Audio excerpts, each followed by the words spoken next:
શું કરો રે લ્યા? ઓહો શેઠ આવો રા. ઓ આ આયા ઘણો સમય થઈ ગયો ભાજીયા હામો આંટો મારતો હું. ના ના સારું કર્યું ને મારા ઘરે આયા તમે. અને આઈડાનું ચમચમ ચાલુ છે. આઈટમ તો શેઠ તારી ઉહડીઓ ચાલુ છે. હવે છેલ્લી વેણ છે ને? બસ ઉહડીઓ પટી જાય એટલે પછી આપણે શેઠ બોલાઈ ગયો તો હા. આઈડા કાઢી નાખશે તા.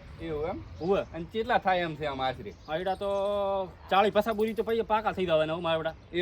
એવું પસાબુરી થાય ભડા તારે ભાગ હારો મળે ને? ઉવે તેમાં ને યાર હારો મચ્યો થયો હું તો પડું ચેવો મચ્યો નહીં. ઈ તો મને ખબર છે ને ભડા એટલે જ હું 6 મહિને ને 12 મહિને આંટો મારું છું. ચા આવું છું હું? ના શેઠ એમ તો તમે નહીં આવતો મારા ભરોસે તમે બધું મેચીને દો છો. અને તમે મારી જમીન 15 વર્ષથી વાવો છો એટલે મારે થોડોક વિશ્વાસ તો હોવો જોઈએ ને તમારા ઉપર. ના ના એ વાત સાચી. હવે હું અમે એ જમીન દી ને ઘરની સમજીને જ કામ કરું છું એ જમીનની અંદર. વાત નકર તમારી તે કેટલાય હોય થાના થાના શેઠ આમ ફરતા હોય ને હા ચાય જાતી હોય વાત બોરીઓ. તમારી હાથી 100% હાથી વાત છે આ તમારી. હા તો હારું હું ક્ષેત્રમાં આંટો મારતા હું. જો આંટો મારતા ઉહડીઓ કરવાનું ચાલુ છે હા તમે ત્યાં દાદો અને કાંઈ જરૂર હોય પૈસા પૈસા ની તો કહે દઉં પાછી. પૈસા ની તમે બેઠા ને થોડું પૈસા શું કરવા મારે.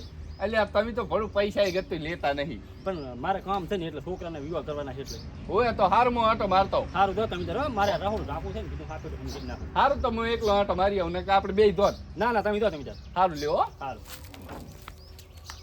શેઠે મારા બેડો ફોન આ દેવો છે હો.